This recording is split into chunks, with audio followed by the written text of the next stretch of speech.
आज के अंक में आप सभी दर्शकों का स्वागत है। जोहार। स्वस्थ भारत कार्यक्रम में हम बात करते हैं स्वास्थ्य जागरूकता की, कैसे हम अपने आप को स्वस्थ रखें। और विगत 2 सालों से हम जिस स्वास्थ्य संबंधी महामारी से जूझ रहे हैं उसके बारे में जानना हम सबके लिए बहुत ही आवश्यक है, ताकि हम इस महामारी से अपने आप को उबार सके, अपने आप को स्वस्थ रख सके। तो इसीलिए आज के कार्यक्रम में हम चर्चा करने वाले हैं कोरोना के नए वेरिएंट ओमिक्रॉन एवं बच्चों का स्वास्थ्य। और इस संबंध में जानकारी देने के लिए आज हमने अपने स्टूडियो में आमंत्रित किया है ऑर्किड अस्पताल रांची के शिशु रोग विभाग के मुख्य चिकित्सक डॉक्टर पीके गुप्ता को।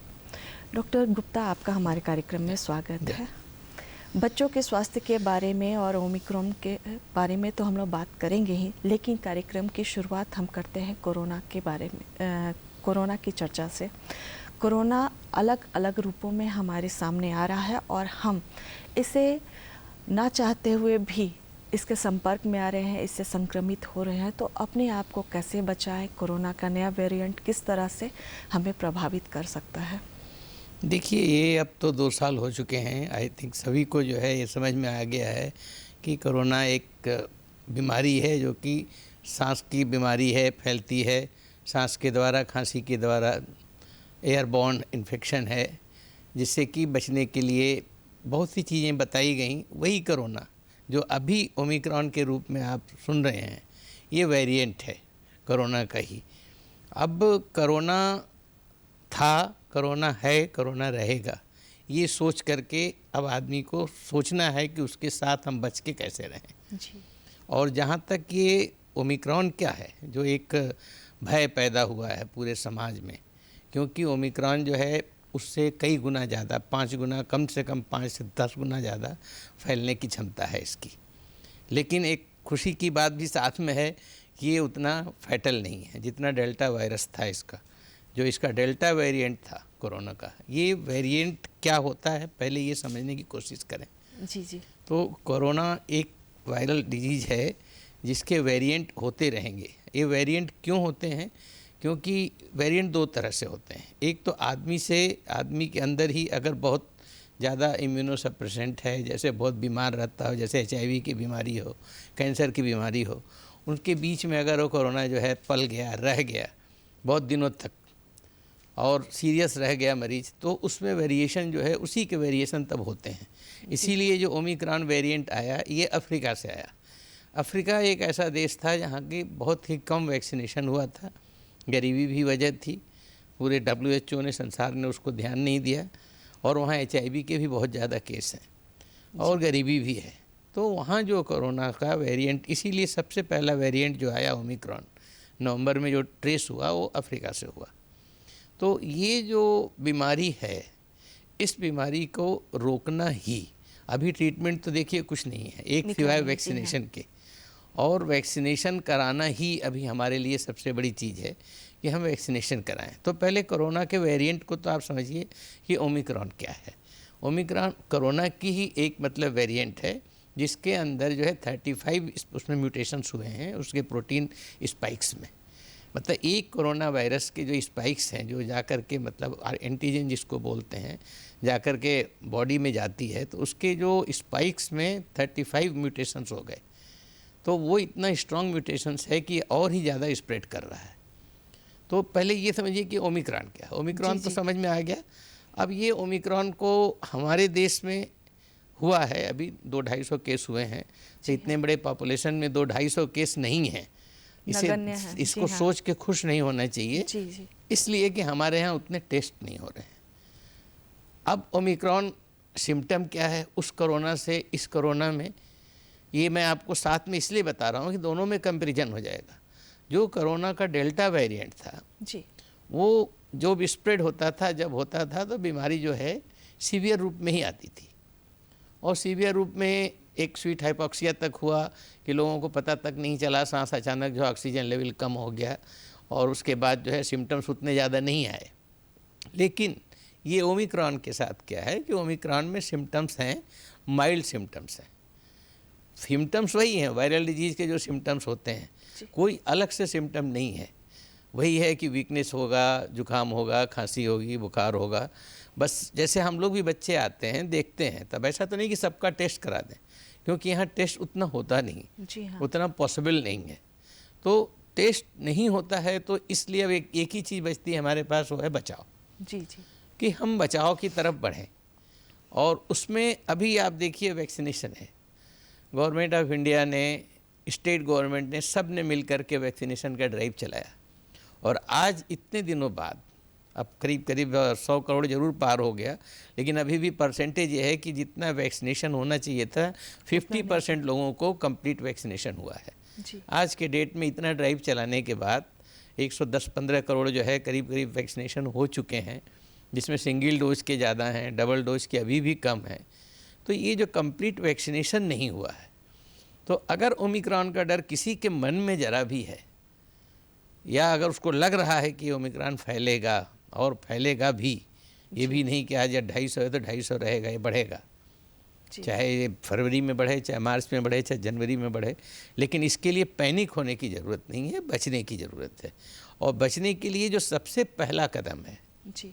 जो पहला कदम है कि जो वैक्सीन नहीं लगवाया है, चाहे आपके आस में हो, पड़ोस में हो, कहीं भी हो, उनको कहें कि भाई जाके आप वैक्सीन लगवा लीजिए। क्योंकि अगर जो है किसी भी सोसाइटी में, किसी भी समाज में आप देख रहे हैं सब लोग मास्क नहीं लगा रहे हैं, सोशल डिस्टेंसिंग नहीं हो रहा है, मजबूरियां भी हैं, ज़रूरत भी है, और आदमी नहीं मेंटेन कर पा रहा है जो मेंटेन करना चाहिए इस स्वास्थ्य के लिए, तो कम से कम वैक्सीन तो लगवाने के लिए लगवा सकता है। वो भी नहीं हो रहा है कि 18 साल के ऊपर के सब लोगों को वैक्सीन लग जाए। जी। तो ओमिक्रॉन का टेरर क्रिएट करने से पहले ज़रूरी है कि वैक्सीन लग जाए। तो वैक्सीन लगाना ही सबसे बड़ा इसके लिए पहला कदम होगा ओमिक्रॉन के लिए। जी जी। और जहाँ तक सिम्टम की बात है, सिम्टम्स वही हैं, वही सर्दी, जुकाम, खांसी, बुखार है, वही वीकनेस है। और सबसे अच्छी बात जो हम लोगों ने बच्चों में देखी है, जी। जो हम बच्चों के लिए स्पेसिफिक बोले, वो कोई भी सर्दी, जुकाम, बुखार 4-5 दिन में ठीक हो जा रहा है। जी। और अभी तक जो है, मतलब हमारे देश में भी और अभी झारखंड में भी बच्चों में अभी पॉजिटिव नहीं पाया गया है। जी जी जी। ये तो बहुत अच्छा था, आपने बताया कि ओमिक्रॉन जो है वो धीरे धीरे पांव फैला रहा है, और ये जो कहें कि अविकसित देशों से आया हुआ है, जहाँ पे गरीबी भी है, जहाँ वैक्सीनेशन पूरी तरह से नहीं हो पाए, और साथ ही जो इस कोरोना के गाइडलाइन का पालन नहीं कर रहे हैं, उनके बीच में ये ज़्यादा फैला और धीरे धीरे हमारे देश में भी ये पहुंचा। और कहा जाता है कि बचाव जो है वो इलाज से ज़्यादा अच्छा है। तो जब सरकार की तरफ से निःशुल्क टीकाकरण करवाया जा रहा है, और हर लेवल पे, हर स्तर पर सरकार की टीम पहुंच रही है, लोगों की जांच कर रही है, उनको टीकाकरण करवा रही है, तो हमें ऐसे टीकाकरण से पीछे नहीं हटना चाहिए। और जो भी हमारे दर्शक इस कार्यक्रम को देख रहे हैं, हम उनसे आग्रह करते हैं, विनती करते हैं कि अगर आपके आसपास जहां भी टीकाकरण केंद्र बनाया गया है, वहां जाके जल्द से जल्द टीका ले लें, और पहली खुराक के साथ इस बात का भी ध्यान रखें कि समय आने पे दूसरी खुराक भी ले लें, और जो लोग पहली खुराक ले चुके हैं वो भी समय से जाकर दूसरी खुराक ले लें, ताकि एक तरह से तो हम कम से कम अपने आप को निश्चिंत कर लें। यहाँ पे हम बात कर लें कि जब भी कोरोना का रूप आता है तो सबसे पहले उससे जुड़ी भ्रांतियाँ नज़र आने लगती हैं, वो गलत बातें जो हैं वो शुरू हो जाती हैं, जिससे हमारा भी जो है मन डगमगाने लगता है। कुछ पहली बार जब कोरोना आया था तो लोगों ने कहा कि जो लोग हृदय रोगी हैं, जो डायबिटीज़ के मरीज़ हैं, जो ब्लड प्रेशर के मरीज़ हैं, उनको ज़्यादा खतरा है, लेकिन ऐसी बात नहीं थी। कोरोना सब में समान रूप से फैला। जब दूसरी बात कोरोना आया तो उस वक्त ऐसी धारणा थी कि जो लोग पहला टीकाकरण करवा चुके हैं, दूसरा टीकाकरण नहीं भी करवाए हैं, तो उनमें कोई बात नहीं है, उनमें भी जो कोरोना होगा, लेकिन वो खतरनाक रूप धारण नहीं करेगा। वहाँ भी हम लोग गलत साबित हुए। और अभी जो तीसरी बार जो हो रहा है, ओमिक्रॉन आया, उसमें भी कहा जा रहा है कि जो लोग बड़े उम्र के हैं उनमें इसका खतरा कम होगा और बच्चों में ज़्यादा देखने को मिलेगी। तो ये जो अलग अलग तरह की बातें अलग अलग स्टेज में सुनने को मिल रही हैं, वो कितनी सत्य हैं? देखिए, ये भ्रांतियाँ जी। जो भ्रांतियां समाज में फैलती हैं या फैलाई जाती हैं या लोगों में अंधविश्वास है, ये सारी चीज़ों के लिए जागरूकता ही एक साधन है। जी। हम एक दूसरे को जागरूक करेंगे तभी इन चीज़ों से जो है उबर पाएंगे, नहीं तो उबर ही नहीं पाएंगे। अब आपने जैसे सबसे पहले कहा कि डायबिटीज़, हाइपरटेंशन, हृदय कैंसर, रोग, जितनी जी भी हाँ। बीमारियां थी, जी। ये सब जितनी बीमारियां हैं, इन सब बीमारियों में आदमी का हेल्थ कंप्रोमाइज रहता है। कंप्रोमाइज रहता है मतलब आदमी किसी तरह एडजस्ट किए रहता है, उसकी इम्यूनिटी भी कम रहती है। तो उस केस में कोरोना अगर किसी को होता था तो फैटेलिटी ज़्यादा थी। बीमारी का मतलब जिसको कहते हैं कि फैटेलिटी भी थी और बीमारी का पीरियड भी ज़्यादा था, रिकवरी में भी लंबे बहुत समय टाइम तक लगता रहता था। था। जी हाँ। तो वो बीमारी और साथ में कोरोना, जी। अगर ये हो गया तो सच था, कोई भ्रांति नहीं थी, वो सच्चाई थी कि जी। उसमें जिस किसी को भी होता था, अगर डायबिटीज, हाइपरटेंशन है या पहले एजमा है या उसको कोई पहले बीमारी हो रेस्पिरेटरी, उसको अगर किसी को भी होता था तो वो सीरियस होता था। फिर उसकी रिकवरी के लिए भी प्रॉब्लम होती थी और उसके बाद रिकवर भी होता था तो उसके फॉलोअप बहुत ही ज़्यादा प्रॉब्लम्स थे जो कि अभी सालों तक भी चल रहे हैं लोगों के। जी। तो ये तो हुआ दूसरी, पहले बीमारी वाला भ्रांति। दूसरा कि एक टीका लगवाया तो उसके बाद दूसरा में नहीं होगा, वो भी नहीं था। उस एक टीके का इफ़ेक्ट होता है, जो कि आपने पीरियड देखा, एक कोवैक्सीन के लिए 1 महीने का गैप रखा गया, कोविशील्ड के लिए 3 महीने का रखा गया। तो ये पीरियड था जिसमें कि एंटीबॉडी टाइटर रहता है। उस पीरियड के अंदर अगर आदमी लगवा लिया तो वो मतलब जो फिर इफेक्ट सस्टेन करता है 1 साल तक, 2 साल तक। ये सब्जेक्ट है अभी एक्सपेरिमेंट का, अभी 100% नहीं हुआ कि कब तक कितना रहेगा। किसी में 6 महीना एंटीबॉडीज़ का लेवल रहता है, किसी में 1 साल रहता है। वो सबकी अपनी अपनी बॉडी के थ्रेशोल्ड हैं, अपने अपने रिएक्शंस हैं। तो उस भ्रांति को भी नहीं सोचना चाहिए कि एक लगवा लिया तो सेफ हो गया। अगर 2 का डोज चल रहा है तो 2 का डोज लगवाना चाहिए उसको, वो ज़रूरी है। लेकिन इसी के साथ ये भी कहना है, आज ये बहुत से लोग हैं जिन्होंने पहला टीका लगवा लिया, दूसरा नहीं लगवा पाए, किसी वजह से नहीं लगवा पाए।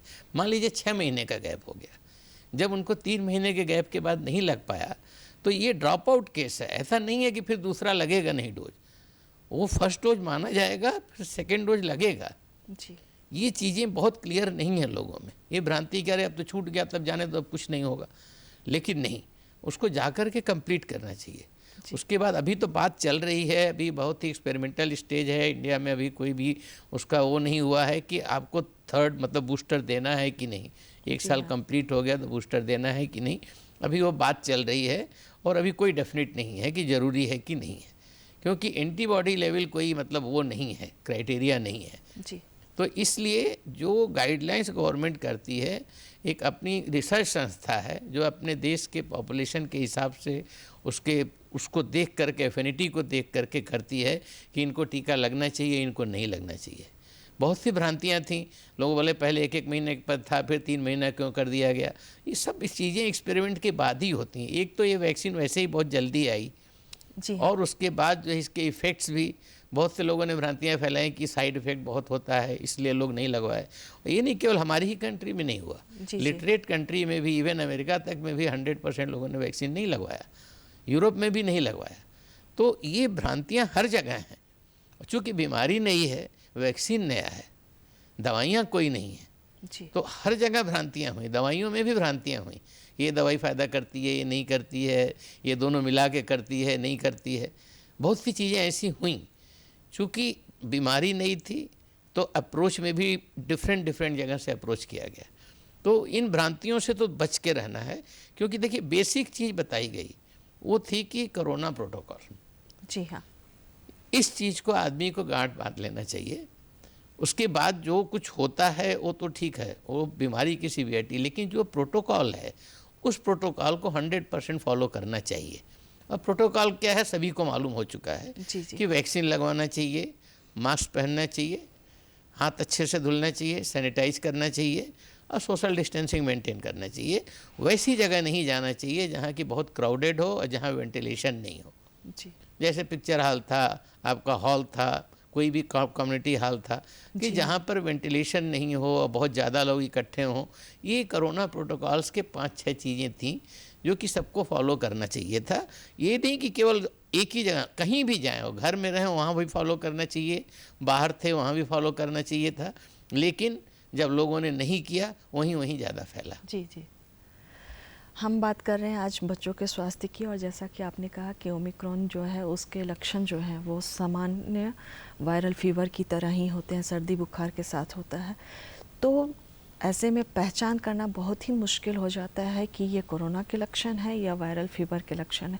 तो कितने दिनों तक बच्चे पर नज़र रखना चाहिए कि हाँ उनका फीवर कितने से कितने टेम्परेचर तक जा रहा है, या सर्दी खांसी कितनी सीवियर है, या इतने से इतने दिनों तक फीवर उतर जाना चाहिए और नहीं उतर रहा है तो ये जो है वो खतरे की घंटी हो सकती है? देखिए, कोई भी फीवर चाहे बच्चे में हो या बड़े में हो, सबके वही वायरल के क्राइटेरिया हैं कि 3 to 5 डेज आदमी सिंपल पैरासीटामोल दे करके देखता है, कोई एंटी एलर्जिक देता है और पैरासीटामोल देता है।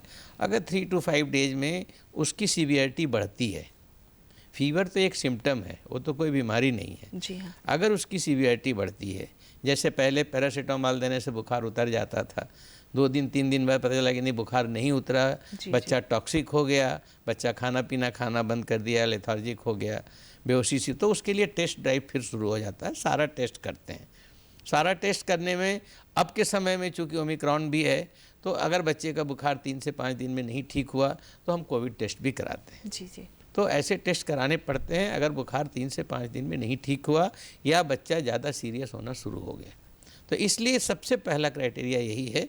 ये नहीं है कि बच्चा आया जुकाम बुखार हुआ तो उसको हम उसका टेस्ट करा दें, वो अभी नहीं हो सकता हमारे देश में, नहीं तो इतना पॉसिबल है।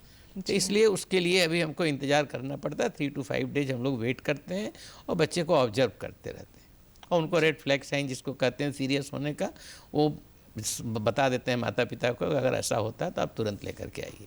जी, हम बात कर रहे हैं कोविड और बच्चों के स्वास्थ्य के बारे में। तो सबसे ज़्यादा जो अगर मानसिक रूप से बोले तो बच्चे जो हैं वो प्रभावित हुए हैं। कुछ के घरों में कुछ घटनाएं घटी, कुछ के बंद कमरों की वजह से घर से बाहर नहीं निकलना है, ना खेलना है, ना दोस्तों से मिलना है, ना स्कूल जाना है। ऐसे में मानसिक स्वास्थ्य को ठीक रखने के लिए बच्चे क्या करें? देखिए, सबसे बड़ी जिम्मेदारी आ जाती है सोसाइटी की। और सोसाइटी में कौन होता है? सोसाइटी में है माता पिता, उनके रिश्तेदार जो क्लोज में साथ में रह रहे हैं। तो ये जो 4-5 चीज़ें जो अभी आपने बोली कि एक तो जागरूकता होनी चाहिए, तो बच्चों को भी बताना चाहिए कि बीमारी क्या है। उसको जो समझने वाले बच्चे हैं, कम से कम 3 से 4 साल के ऊपर वाले बच्चे, उनको समझाएं, उनको किसी अंधविश्वास में नहीं पालें, उनको जो भी प्रोटोकॉल्स हैं उसको भी समझाएं कि देखो ये चीज़ें करना ज़रूरी है, इससे बचेगा आदमी। तो बच्चे को समझाना पड़ता है। साथ में उनको ये भी पढ़ते रहना है, उनका जो भी सब्जेक्ट है उस चीज़ में उनका टाइम भी बीतना चाहिए ढंग से, प्लेइंग टाइम भी होना चाहिए, स्टडी टाइम भी होना चाहिए। अभी नहीं कि दिन भर मोबाइल देख रहे हो, टीवी देख रहे हो, ये सब भी नहीं होना चाहिए। तो उनके मानसिक स्वास्थ्य का ध्यान रखने की सारी जिम्मेदारी माता पिता पे आ जाती है।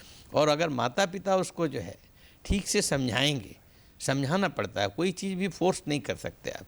इसीलिए देखिए हम लोग मास्क भी जो है 2 साल के नीचे के बच्चों के लिए मना कर दिए कि 2 साल के नीचे के बच्चों को नहीं दीजिए, क्योंकि कुछ या तो इस कंट्री में और कुछ रिसर्च भी कह रहे हैं कि चूँकि हमारे यहाँ BCG वैक्सीनेशन 100% होता है। जी जी। तो BCG वैक्सीनेशन 100% होने से भी ये बीमारी नहीं फैली है बच्चों में। ये मतलब एक लैंसेट में भी रिपोर्ट आई है कि मतलब इंडिया में बच्चों में क्यों नहीं हुआ, जबकि अदर कंट्रीज में बच्चों में भी हुआ था।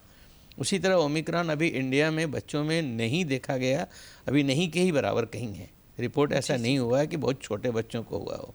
तो ये सब चीज़ें बच्चों को एक्सप्लेन करना पड़ेगा।